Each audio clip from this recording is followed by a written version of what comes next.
welcome to the first in our series of Conwy Parent Talks. I'm Deborah Jobe and I work for the family centres in Conwy and the family life teams that are based in those centres. And if you don't already know about us and what we're able to offer you and your family, then please have a look at our website. There are 5 teams across the county and the website is www.conwy.gov.uk/family life, and there's a short video there, or you can get in touch with us to ask more information.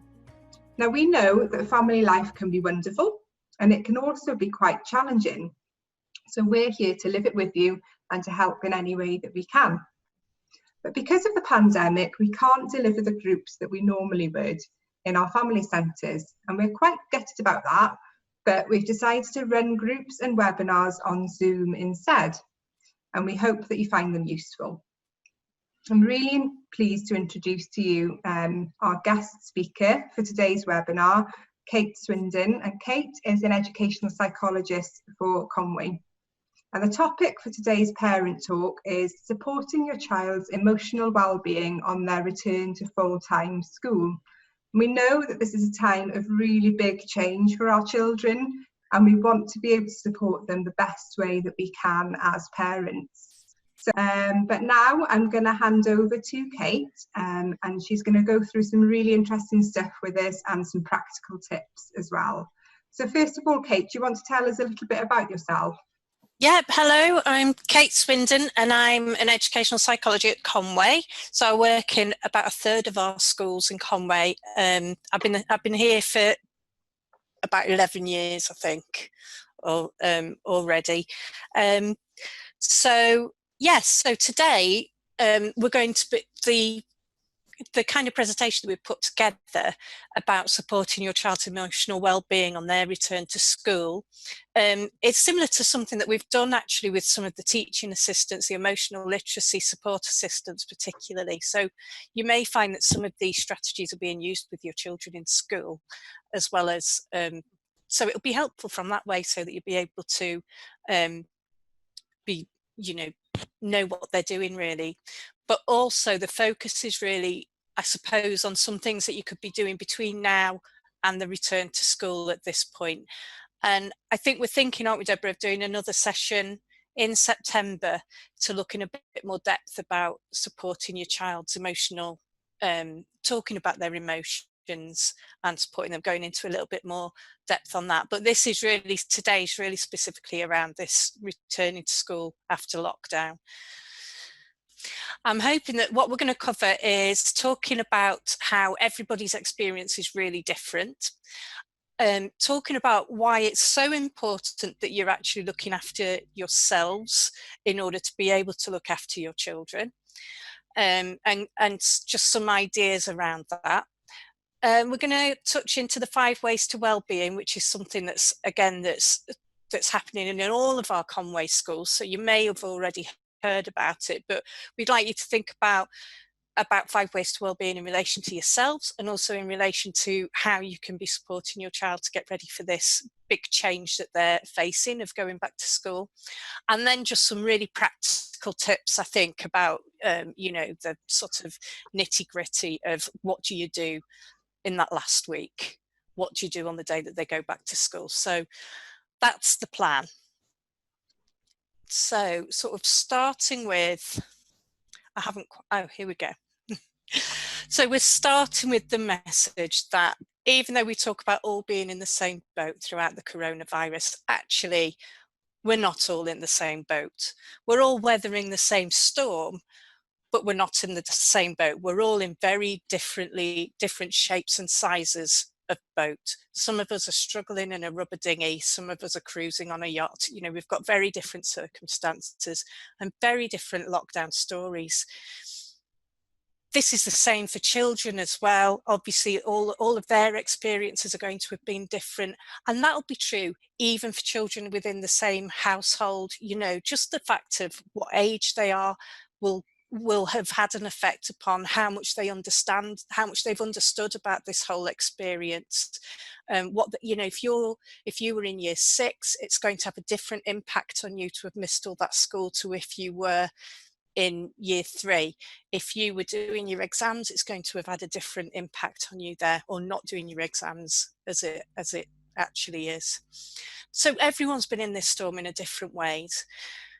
There are lots of things we have shared as a community. So we've all endured school closures. We've all had a loss of our usual routines. We've not been able to go to the same places that we would usually go to.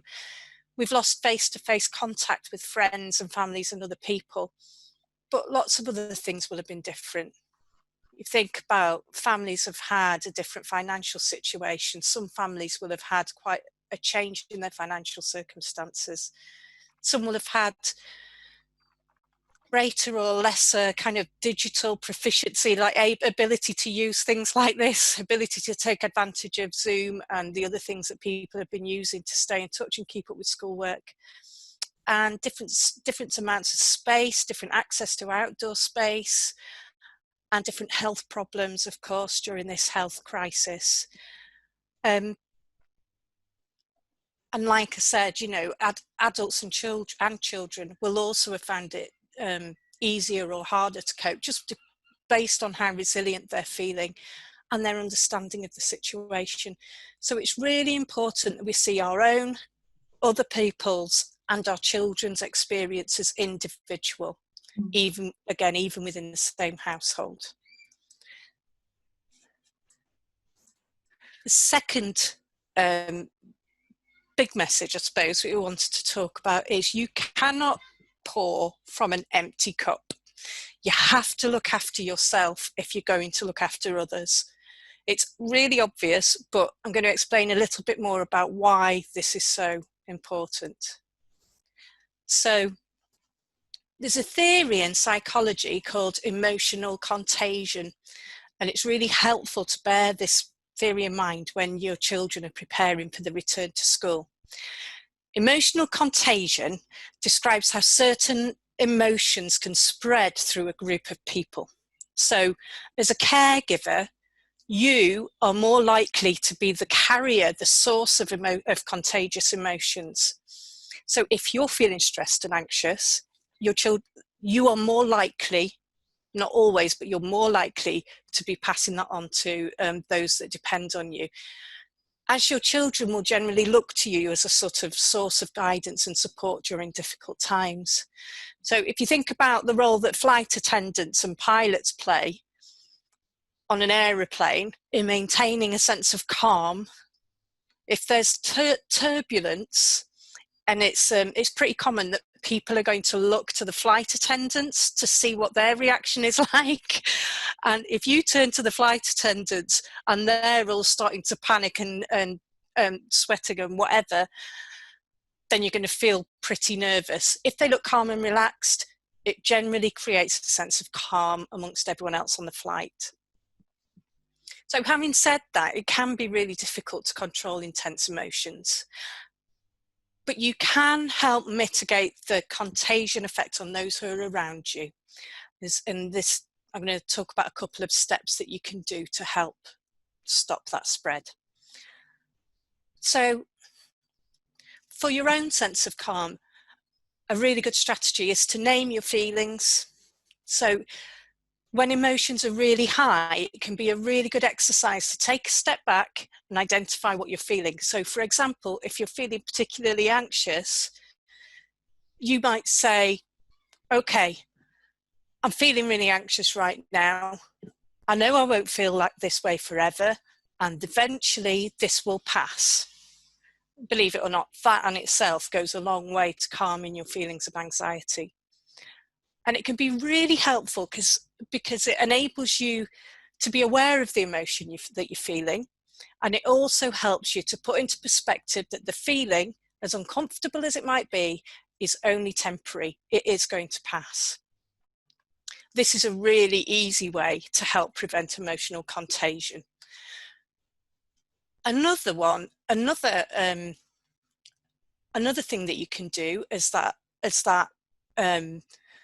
as that person in a position of kind of authority, or it's consider how you can model coping for those who look to you for support. So for example, you can model what you're feeling and share how you're coping with those feelings.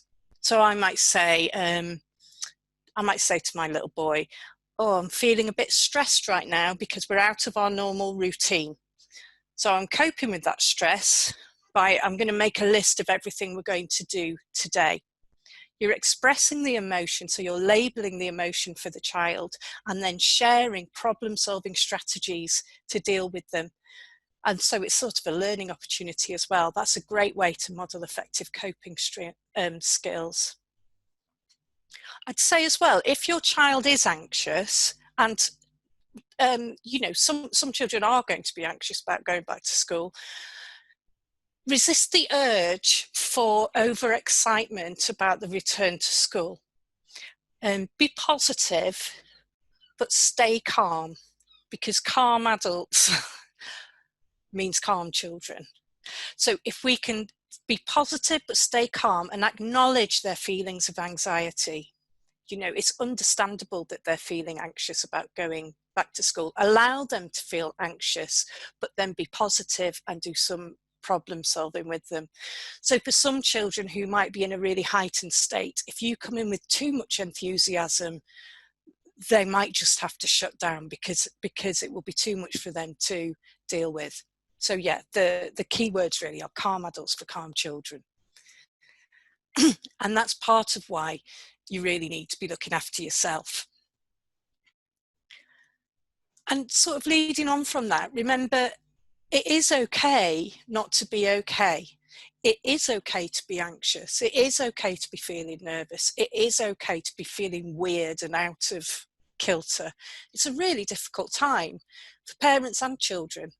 But by modelling coping strategies and problem solving, we're teaching children that we can feel anxious, we can feel nervous, but we can still cope.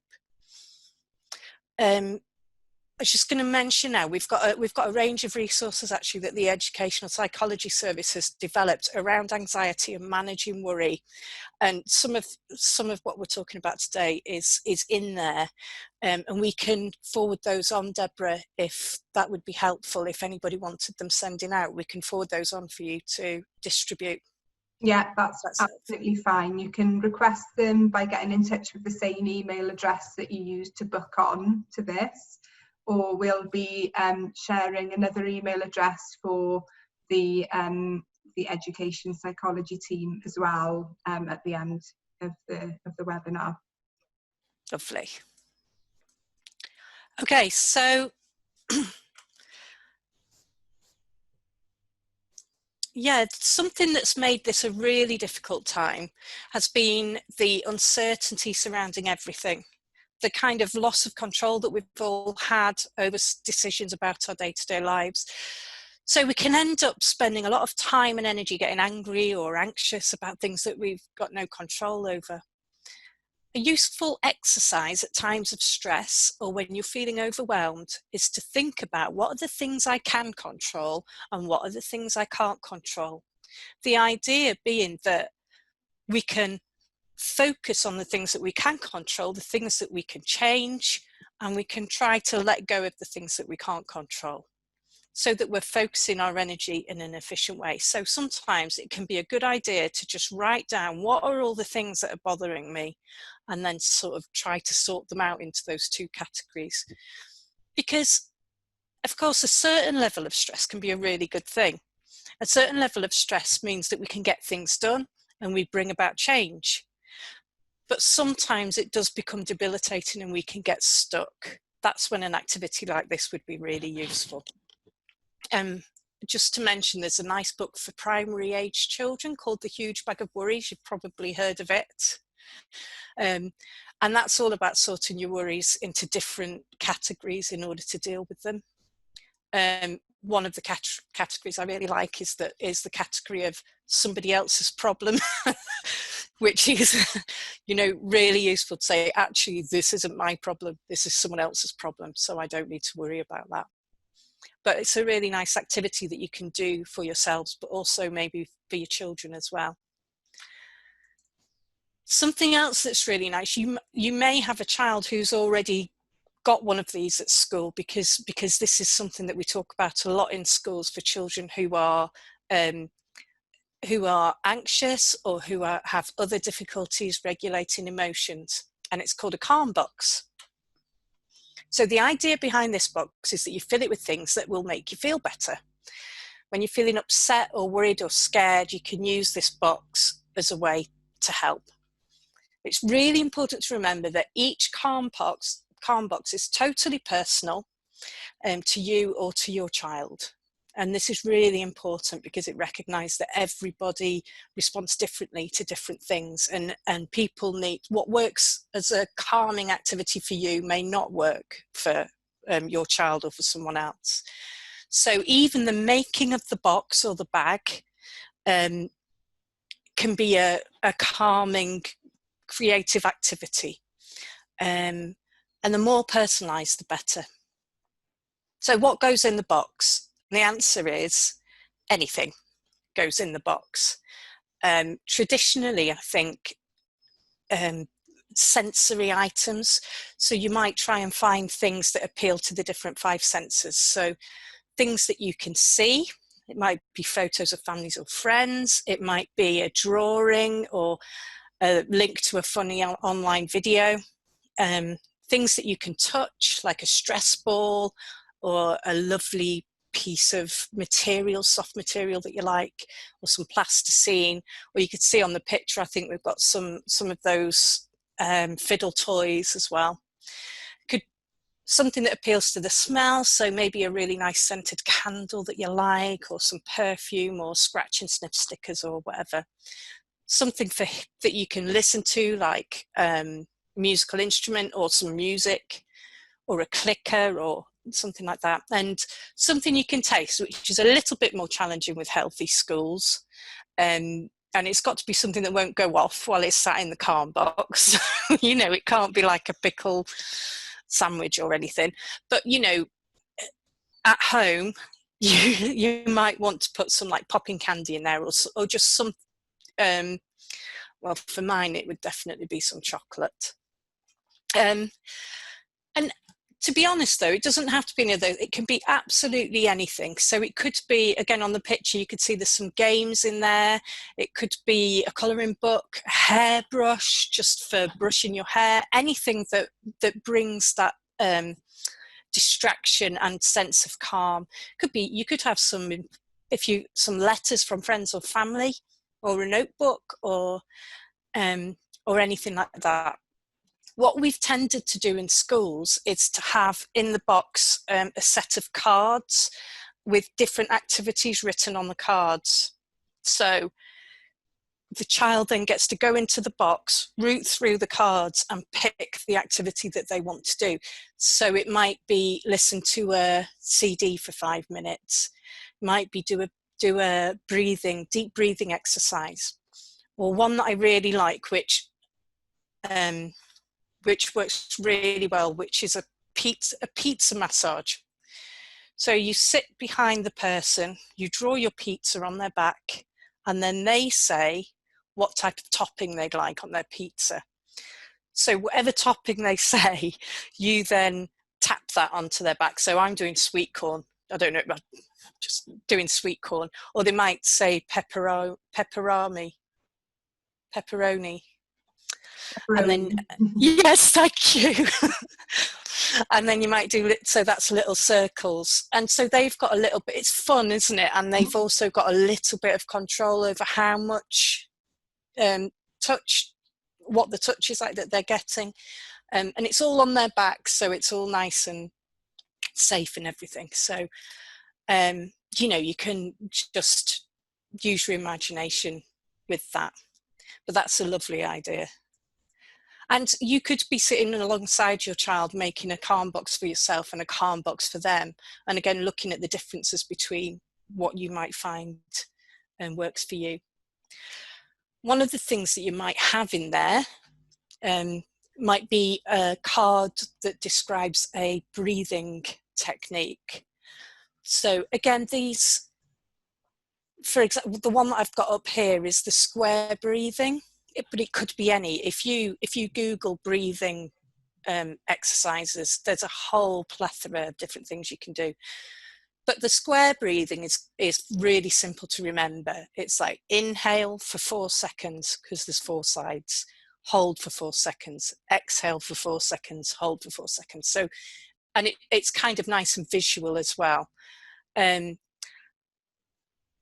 We also can use grounding techniques, which is where you can bring your child back to the present moment, away from all of any worrying thoughts that may be overwhelming them at that time. By what you do is you say, okay, name 5 things that you can see, and the child will literally name the 5 things. Or it might be name 5 colours that you can see. You could make it more specific. 4 things you can touch, 3 things you can hear, 2 things you can smell, 1 thing you can taste. Or again, because taste is problematic, 1 positive quality that you have. And the idea then is you're bringing them back to the present. I've pulled these 2 out because I think they're particularly handy if you're on the go. So if you're sort of out and about and you haven't got your calm box, these are things that you can just sort of bring up to use to help regulate those that anxiety, regulate those emotions. And again, the booklets that I was talking about, we've got lots more sort of techniques like that that you might want to try. So they will be really good to share, available in Welsh and English, Deborah, you'll be pleased to know. Okay, so what we're talking about there is really about how to sort of manage anxiety when it becomes overwhelming, remembering always that actually a certain amount of stress, a certain amount of feeling cross about things can be useful. And also, we're not trying to just say, right, no, you can't talk about things that are worrying you. We must get you grounded. We must get you breathing right. This is for when things become overwhelming, so it becomes stuck. It's always good to go back and talk about worries when you're in a calm state or in a relaxed place. Somewhere safe. So I'm going to talk a little bit about the 5 ways to wellbeing, which again, you should have, all Conwy schools are running this. So your child might be able to tell you more about this than I can actually. But the 5 ways for wellbeing are for adults as much as they're for children. They are designed to be kind of the mental well-being equivalent to your 5 a day. So for your physical health, you're going to have 5 fruit and vegetables. This is what you're doing for your emotional well-being. And they're supposed to be woven into your daily life. Okay, so I'll talk through them quickly. We've got the first one, and one of the research has shown that this is really important, is give. So being outward looking, giving your time, your words, your presence to other people. It might just be about saying hello to people, it might just be about doing an act of kindness, some act of kindness, might just be about phoning somebody who's lonely, but giving in some way, whatever you can. Being active, of course. For me, I think one of the things about lockdown has been that I've been sat in this very room all day, every day for months now. Yeah. So like needing to get up and like move about and making sure that you're doing something active that you enjoy is important as well. Keep learning. Just trying something new. During lockdown, I've been learning how to play Minecraft with my little boy. So that's been a new skill that I've been developing. But, just new experiences, just going somewhere new, doing something you haven't done before. Connecting, obviously, is just so important at the moment. the different, that we have to put that extra effort in, don't we, to stay connected with each other. And that's going to have been, for children, that's something that they've really lost, isn't it? That daily connection with their friends and their teachers and their schools. So yeah, that's a really important focus. And taking notice, which is a little bit like the grounding that we were just talking about, kind of being present in the moment and just noticing what's going on around you, taking pleasure out of what's around you. Which for me, actually, being in lockdown, because I've been stuck in this room and then I've been going out for a walk every day, I've started to notice things about where I live that I'd never really noticed before. So that's been quite a big one for me. A really nice activity to do with children and young people is to make a grid and think about some of the activities that you could link to each of these areas. So, you can make a grid with, maybe you could have two sides, what you're going to do and what the child's going to do. So for Connect, it might just be watching a film together or going to the park with a friend. Being active could be anything quite, full on, like reaching some sort of exercise goal. Or it could just be like having a dance session in the kitchen or cleaning a room. I'm going to really scrub the bathroom. That's not one of my ones. Keeping learning, like we're saying, just, it might be that you're going to make a cake or read a book or anything new. Take notice could include listening to some music, sitting down and listening to music, or going on a nature walk, or just being quiet for however long you or your child can manage and seeing what you can hear. And giving, again, it could be just doing something really simple for someone else, giving away something to a charity shop, or even a big project to raise money for charity, which I know some of the schools are doing. One of the packs that we've got is we haven't stolen. We're promoting from CAMS in Wrexham and Flintshire, and it's a Wellbeing resource pack for young people to work through, and it's got some ideas in there for this as well. So a lot of parents have been asking us about talking to children about the issues around COVID-19. So I just wanted to share with you what the British Psychological Society what advice they've given about talking to children about COVID-19. And I think it's becoming relevant now because from talking to people, I think a few children are quite worried about what's going to happen when they go into school, and they're quite worried about this big pandemic, whereas now it's suddenly okay for them to go back into school. So they've probably got quite a lot of questions about that brewing up. So the British Psychological Society's advice is, first of all, it's good to talk.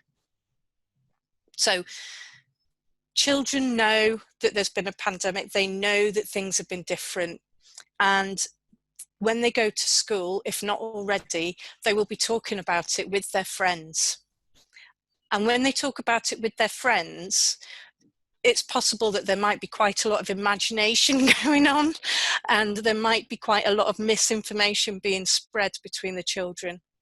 So you, as the parent, the caregiver, are their best source of reliable information, probably along with their teachers, obviously. So it's really important that they feel comfortable talking to you about it. If you arm them with the truth, they're going to be less susceptible to the rumours and myths that might be flying around. And believe it or not, this is really important with younger children who maybe we might not think to talk to as much, because younger children are very prone to magical thinking, and they often fill in the gaps when things aren't explained in a way that they can understand. One of the things that younger children tend to do is start to believe that they are somehow responsible and that if they could, and that they can somehow control outcomes if they're just good enough. You know, if they're just good enough, then nobody will get poorly. If they're just good enough, then this might happen. Or they might think that, like one of my friend's child had come to believe that the virus was something that might jump out from behind a tree. So she got really nervous about going out to the woods because she had this idea of this virus waiting behind a tree that might jump out on you, like the bear that might jump out on you if you step on a crack on the pavement sort of thing. It's that sort of magical thinking. So it's really important that we can try and talk to them in an age appropriate way and give them as much accurate information as we can. It can really be helpful if you have an idea of what you're going to say before you say it. And there's also lots of wonderful videos and YouTube videos and stuff that have been made. We've actually got on our web pages a few stories and links to videos that we'd recommend as well, because there's a lot of stuff out there, but these are the ones that we think explain it in the best way. Yeah, trusted sources sort of thing. Yeah. We'll be sharing that link at the end of the webinar. Lovely. So secondly, they've said be truthful, again remembering your child's age. So if they're asking questions about vaccinations or how will people get better, you know, you might be able to say we don't have a vaccine yet. Truthful, but doctors are working on it. So they've got a hope and positive, you know, this idea that things are probably going to be okay. Or, you know, a lot of people might get sick with the virus, but they usually get better, like with the cold or the flu. So you've got to be accurate and factual, but remember to balance some positives and hope with the negative information. Thirdly, you've got to allow them to ask questions. It's a really good way to alleviate anxiety, to be able to ask questions and get answers. Also, if you don't know the answer, come clean and admit, yeah, I don't know the answer. There are so many questions about this virus that we don't know, and going back to school, that we just don't know the answers to yet. And you can tell your child this and say that you will find out, you will ask, or, you know, if it's something nobody knows, there are people who are working really hard to try and find out the answers to these questions. And the fourth one relates back to what we were saying, manage your own worries. Make sure you're looking after yourself. Know who you can go and talk to ask your questions, and, you know, when you're upset about it, when this is really making you feel anxious and stuff, know who the people are, know who your support network is, and think about those strategies we've talked about already. So try to make sure that you talk to your children when you're feeling calm. It may be that you may have to say, I can't talk to you about this right now, but we'll talk about it at such and such a time. So if you're feeling calm, it'll reassure them. And fifth, give practical advice. Remind them what they need to do to stay safe. Lots of schools have got videos and information up on their websites that it's really worth kind of having a look at. You know, the stuff about washing their hands, the one-way systems, catch it, bin it, kill it, and the other safety measures that are going to be in school. I'm just aware, I think I'm going over, aren't I? A little bit, yeah. Sorry. Okay, so just some quick things about going back to school. We know that some children are going to be absolutely raring to go back, can't wait, and some children are going to be not so keen. And us as well, really. We might be absolutely raring for our children to go back to school, and some of us will be feeling a bit anxious about it and not so keen. So we need to think about getting back into a routine, which might be a challenge. I am thinking about it for me. It's going to be a challenge.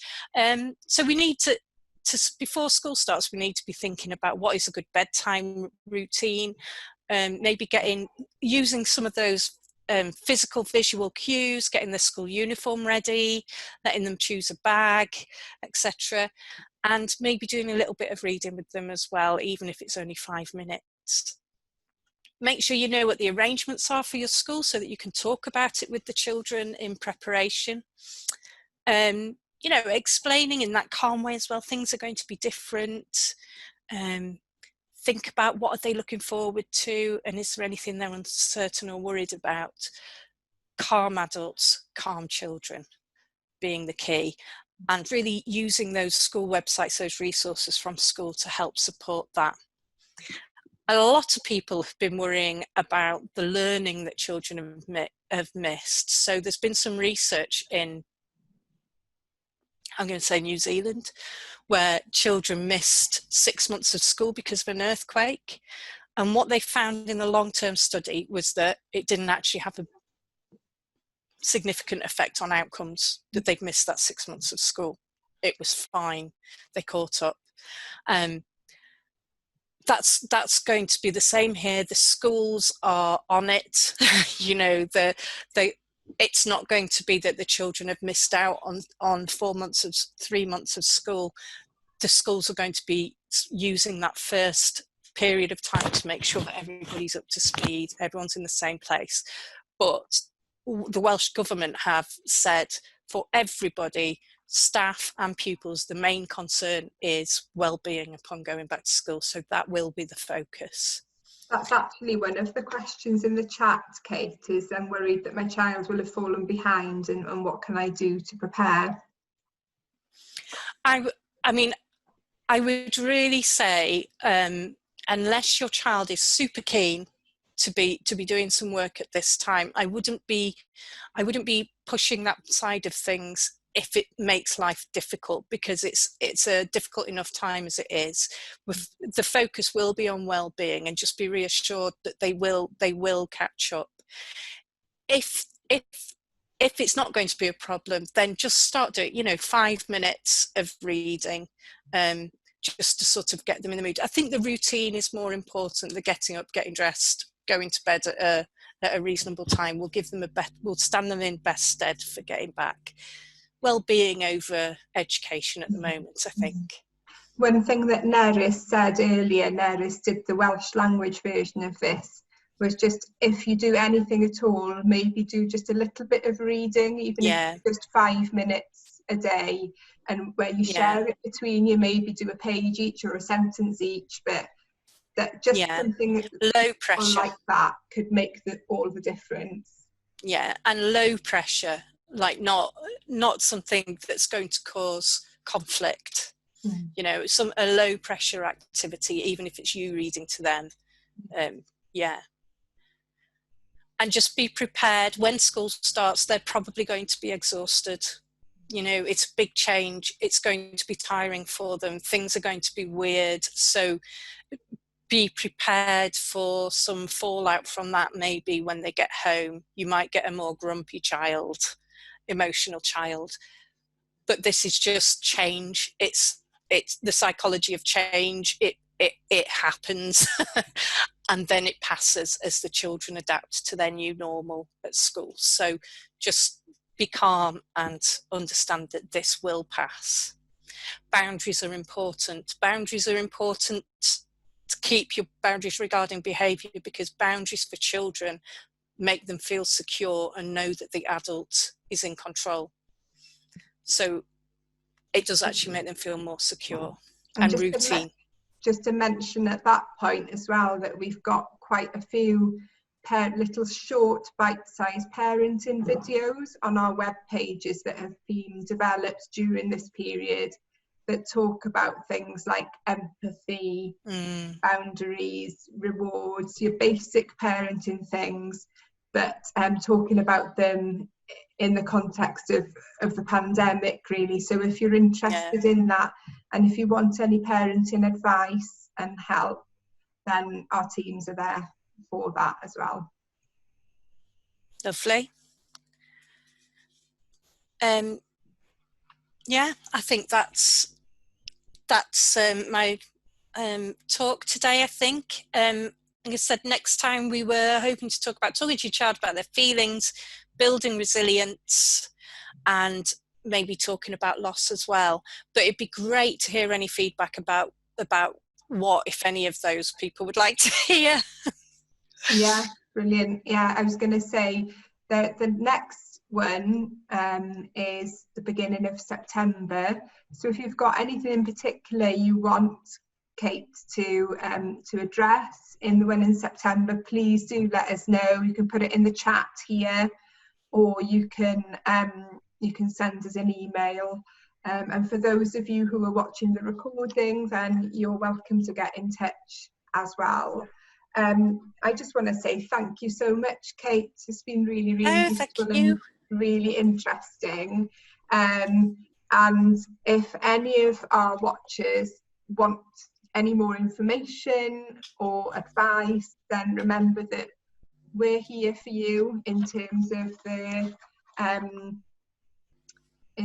help, support for you as families and as parents. You can get the contact details at conwy.gov.uk/family life, and all of the things that I've mentioned, like things like the stories and animations about COVID and the parenting clips and things, they're all available on that web page.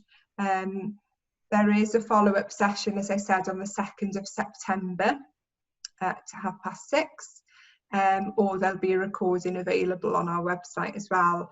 And if you need any support in terms of education, if you contact your child's school as a first port of call, but if there's anything that you'd like in terms of the resources that Kate mentioned, or anything more specifically about additional needs or any additional educational needs, then there is an advice line, which is Conwy ALN Advice 5@hubcymru.net.